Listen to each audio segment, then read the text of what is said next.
ఎన్నో ఉలిదెబ్బలు తింటే కానీ ఆ రాయి ఈరోజు దేవుడే ఇలా పూజలు అందుకుంటోంది. నా జీవితంలో కూడా నేను ఎన్నో కష్టాలు పడితే కానీ ఈరోజు ఈ స్థాయికి రాలేదండి. మీకెలాగూ భార్యాపిల్లలు లేరు. ఉన్నది ఒక్కగానొక్క మీ తల్లిగారు మాత్రమే. మీరు ఉండటానికి ఊళ్ళో వాళ్ళు ఒక ఇల్లు కట్టించారు. బ్రతకడానికి దేవుడి మాన్యం 2 ఎకరాలు ఎలాగ ఉంది. ఇక మీకేం తెలుస్తాయండి మా కష్టాలు?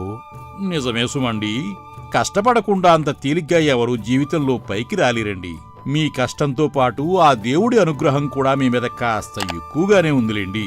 గాలిలో దీపం పెట్టి దేవుడు చూసుకుంటాడులే అనుకుంటే కుదురుతుందండి? పొలంలో పంట వేసి ప్రకృతి సహకరించలేదు అనడం కూడా అలాంటిదే. వాళ్లు తమ పంటను సరిగ్గా పట్టించుకోలేదు. కొంతకాలం పశువులను కాచాను, కొంతకాలం పాలేరుగా పనిచేసి పొట్టపోసుకున్నాను. ఆ పని ఈ పని అని చూడకుండా అన్ని పనులు చేసి అంతో ఇంతో వెనకేసుకున్నాను. రూపాయి కూడా సహాయం చేయలేదు మహానుభావుడు.